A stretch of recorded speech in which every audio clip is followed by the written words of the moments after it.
All right, so now we're gonna react to how NFL players got their nicknames. What is your nickname? Anna? Anna Banana? No. Mine's just Goose. Just Gooseman. All right, you ready? Okay. While most players become legends for their accomplishments on the field, nothing etches a player into NFL lore quicker than a great nickname. From Beast Mode to Megatron to the Galloping Ghost, every name tells a unique story. Right, Kirk Thuggins? That's absolutely right. That's why we're breaking down the best nicknames in NFL history and where they came from. And who better to start with than one of the biggest to ever do it, William the Refrigerator Perry. The 325-pound Chicago Bear legend was far from ordinary, but it was... Imagine being called a refrigerator. What the heck? It's like, is your refrigerator running? I'm like, yeah. While doing one of the most ordinary of things, his laundry, that everything changed. At Clemson, Perry and a teammate squeezed into their dorm elevator with loads of laundry. Realizing how much space Perry took up, his teammate dropped what he thought would make for a great diss, saying, "Dude, you're as big as a refrigerator." But what started as a diss quickly caught fire and followed Perry all the way to Super Bowl 20, where the fridge bulldozed into the end zone for a 1-yard touchdown run to help Chicago lift their first and only Lombardi trophy. Countless NFL players have embraced larger-than-life nicknames that capture their imposing presence, like Steelers teammates Big Ben Roethlisberger and Jerome the Bus Bettis. Then you also have Ed Too Tall Jones, who was once told he was too tall to play football because he couldn't fit into a pair of team pants. Then there's 6'5", 239-pound Calvin Johnson. When his teammate Roy Williams took one look at the 2007 first-round draft pick's extraordinary size and strength, he knew he needed a nickname that matched his cool but intimidating look. At the time, the Transformers movie craze was at its peak, and Jones, being a huge fan of the franchise, began comparing Johnson's build and indestructibility to the leader of the Decepticons, known as Megatron. Is there anyone who'll challenge the might of Megatron? While the movies came and went, Megatron became a mainstay in Detroit, with off-the-field nice guy Johnson embracing the role of supervillain on Sundays, shredding opposing cornerbacks with robot-like precision. But Calvin wasn't the only dominant Johnson at wideout with a nickname for... He's hella funny. Who? Chad Ocho Cinco. He loves Mexicans and everything too. He's hell. This guy, you know how all the athletes supposed to eat super healthy and shit? Guess what he eats? Tacos. McDonald's. Oh. And he knows his order, his McDonald's order by heart. But who wouldn't though? I know my But McDonald's it's an athlete. These are the guys that's supposed to eat super healthy. And he says, like, I've never gotten injured. It's because it is. For the ages, in honor of the NFL's celebration of Spanish Heritage Month, Chad Johnson started referring to himself by what he thought was the correct Spanish translation of his jersey number, Ocho Cinco. He tried to speak a lot of Spanish, and he was always wrong when he tried to put them into a sentence. Máquina, ven aquí.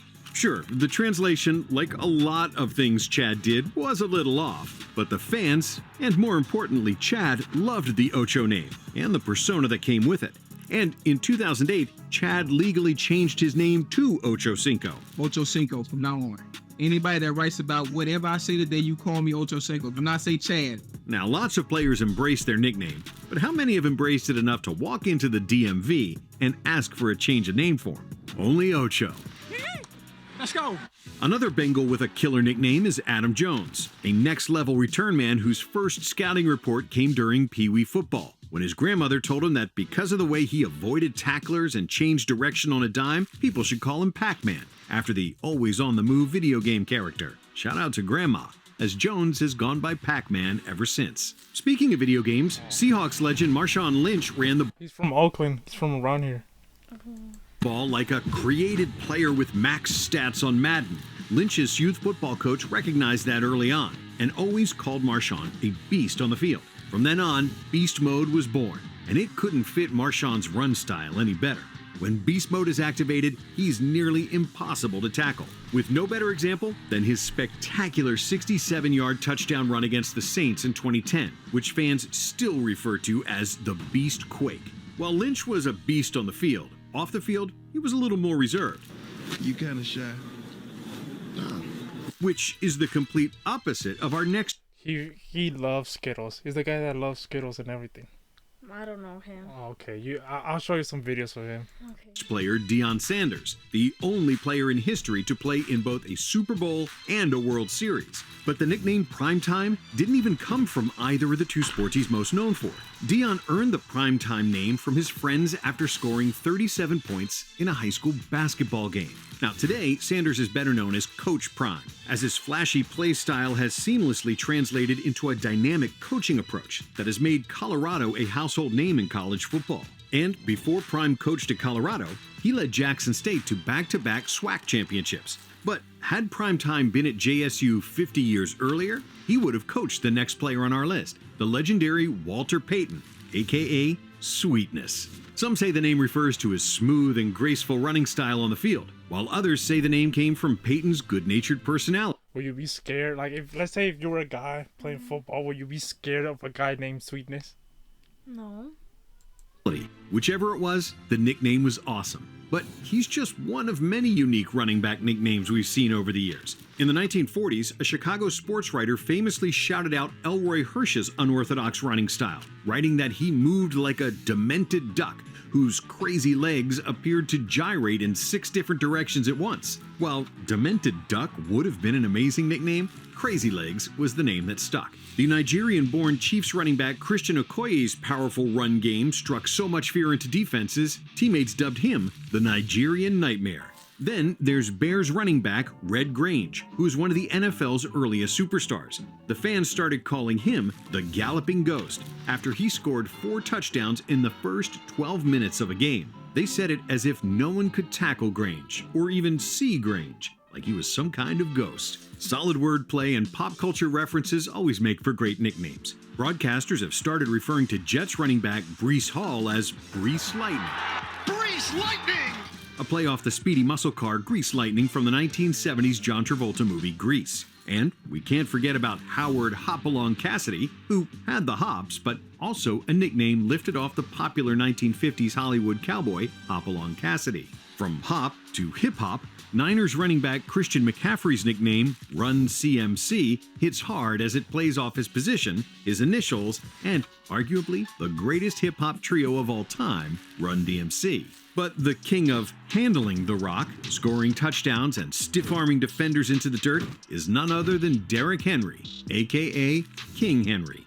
How Henry received the King moniker is still widely debated. Some say the name first popped following a magazine interview where Henry said his all-time favorite movie was The Lion King, which Henry denies. That's a good name, King Henry. Well, yeah. Like the one that like the refrigerator is like okay.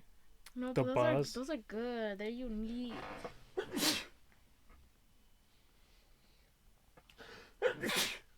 I mean, yeah, but it's like don't fuck with the King Henry, or don't fuck with the refrigerator. It's like, come on. What about Sweetness? Sweetness, I feel like Sweetness be for the girls more. No. Girls be like, oh, he's just too sweet. What? Little sweet tea over there. Nobody's like that. Well, I mean, back then, yes.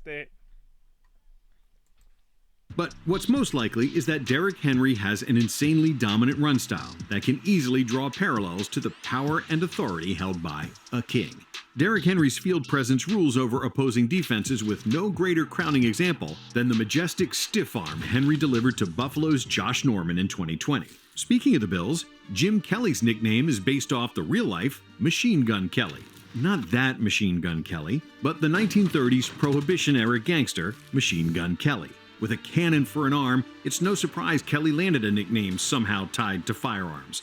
Plus, his steady use of the shotgun formation, coupled with his ability to spray the ball around the field with rapid-fire precision, no doubt contributed to him scoring, literally, an absolute gangster of a nickname. How about another player whose nickname conjures up thoughts of criminal deviance? Meet Lester the Molester.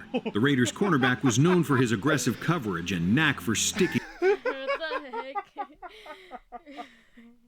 Bro. That's my favorite one. What the heck? That is freaking. Hey, how is that your favorite one? No, it's funny. to receivers like glue.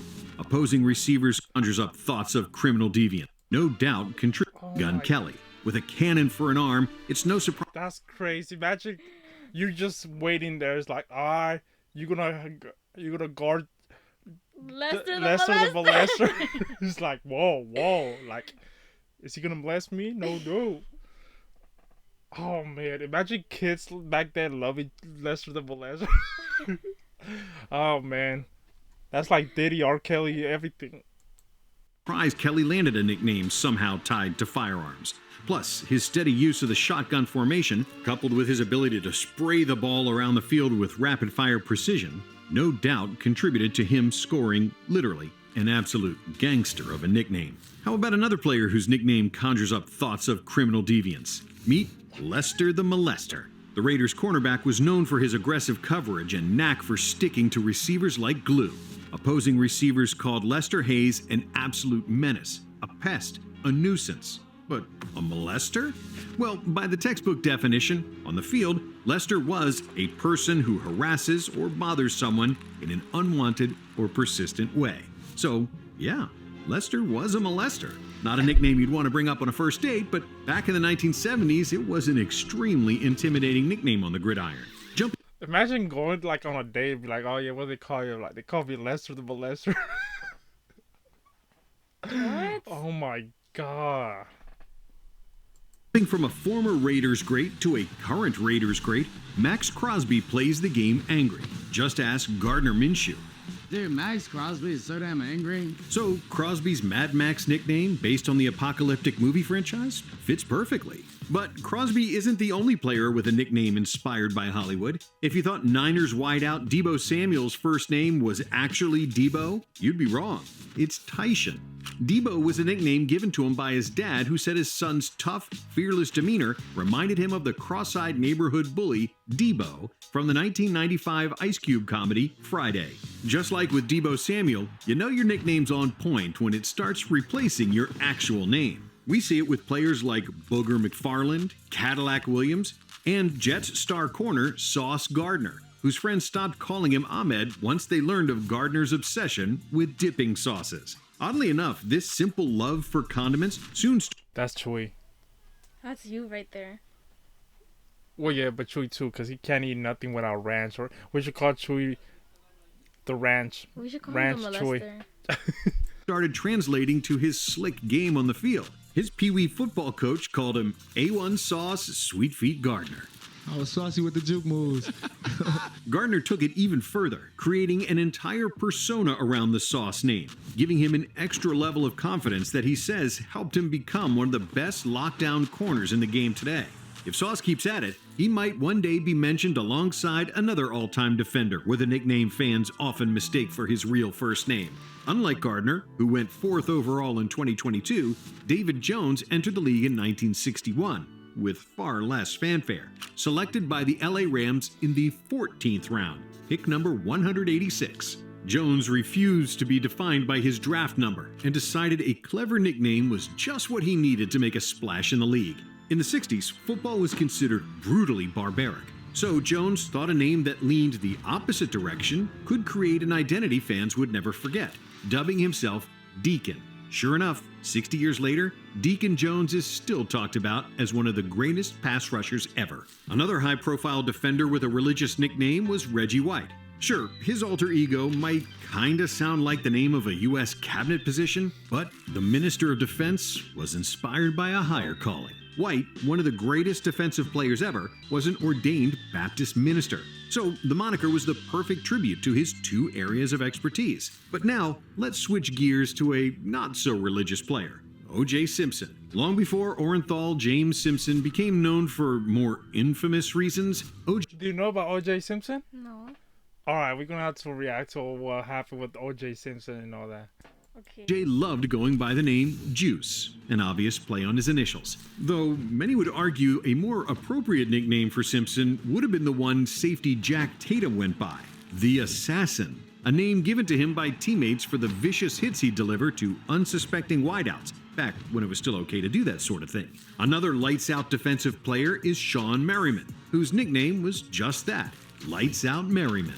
Sean earned the nickname in high school after knocking out 4 opposing players in a single game. The name followed him to the NFL, where he unveiled his signature sack dance, aptly named the Lights Out Dance. Speaking of lights, the next player's nickname was inspired by the bright lights of Broadway. When Joe Namath was drafted by the Jets in 1965, New York embraced the flashy quarterback with open arms. But that's not what earned him the name Broadway Joe. The name was initially a jab from teammate Sherman Plunkett, who was jealous of all the attention the unproven rookie was receiving. Following Namath's splashy Sports Illustrated cover shoot, complete with the bright lights of Broadway in the background, Plunkett hit Joe with what he thought would be the ultimate diss. The only problem was, Namath loved the Broadway Joe name, which he rode with going into Super Bowl III, defeating the Colts in the upset of the century. There's something about quarterbacks named Joe that's just cool. We had a Joe Cool in the 80s and 90s with Joe Montana, who never seemed to be shaken in clutch time. He was even called the comeback kid for his innate ability to come from behind and win, dating back to his college days at Notre Dame. But today, there's another who's taken on the Joe Cool moniker, and he plays in Cincinnati. But honestly, what nickname hasn't Joe Burrow taken on? You have the aforementioned Joe Cool, then there's Joe Shiesty, Joey Franchise, the Tiger King, which is a play on the popular Netflix documentary, coupled with Burrow playing for the Bengals, and then there's simply Joe Burr, because of his icy, composed demeanor in situations that would make lesser quarterbacks buckle under pressure. Another cool under pressure quarterback, minus what we saw in Super Bowl 51, is Matt Ryan, who earned the nickname Matty Ice during his high school days in Philly. Next on our list is a QB who earned his nickname thanks to a different kind of ice. Kirk Cousins is known for his calm demeanor and quiet leadership on the field, but the internet saw a completely different side of Kirk on the team plane following a win over Washington in 2022. During the flight, video emerged of a hyped-up Cousins rocking a pair of shades and about a dozen or so of his teammates' iced-out chains. This was the moment Kirk Cousins transformed into Kirk Thuggins, or Lil Kirko, the biggest meme of the 2022 NFL season. Thuggins danced and moved to the beat with an unbelievable level of swagger that no one thought Kirk had in him. But Cousins isn't the only NFL star with dance moves. 70 years earlier, during Rams training camp, cornerback Dick Lane would juke and jive up and down the hallway every time a teammate started spinning the 1952 hit R&B record, Night Train. His late-night moves were so amusing, players couldn't help but start calling him Night Train from then on. Lane That seems like a happy player. hated the nickname at first, but changed his tune after tackling halfback Choo Choo Justice on a critical play against Washington. Lane read the next day's newspaper headline and thought it was so creative, he finally embraced the name. The headline read, "Night Train Derails Choo Choo." NFL nicknames really can come from anywhere. They can be modes of transportation, like Night Train, or just plain modes, like Beast Mode. But made-up geographic locations? Yeah, the league has those too. Jets corner Darrelle Revis's nickname came from his ability to lock down or strand opposing receivers when left on an island in one-on-one coverage. That island and the player would eventually go by the name Revis Island. And while Revis spent most of his career playing for Gang Green, no list of NFL nicknames is complete without Joe Green, who blasted opposing quarterbacks so hard, fans at North Texas University started calling him Mean Joe Green. As mean as Green might have been on the field, off it, he wasn't so bad. Just look at this Coca-Cola Super Bowl ad where a not-so-mean Joe Green enjoyed a Coke and a smile before tossing his Steeler jersey to a young fan. Hey, kid.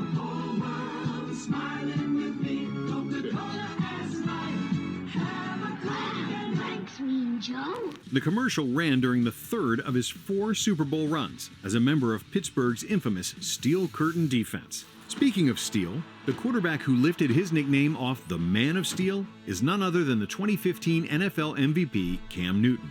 With his dynamic playing style, superhuman performances, and ability to fly through the air, it only made sense for Newton to embrace his Super Cam alter ego. Cam even went as far as mimicking Superman's signature rip open your shirt and flash the S emblem move after touchdowns. Over the years, the league has been filled with nicknames inspired by comic books and action movies. There's Nick Chubb, who's also referred to as the Dark Knight, Lamar Action Jackson, longtime Jet Wayne Corbett, who they called the Green Lantern, Chris Cooley or Captain Chaos, Robert Brazil, who went by Dr. Doom, Josh Flash Gordon, And finally, one of the greatest defensive players to ever lace him up, the Terminator, aka Aaron Donald. But going from one defensive great to another, Dick Butkus's real name likely drew laughs growing up, considering it sounded like the perfect made-up name for an adult film star.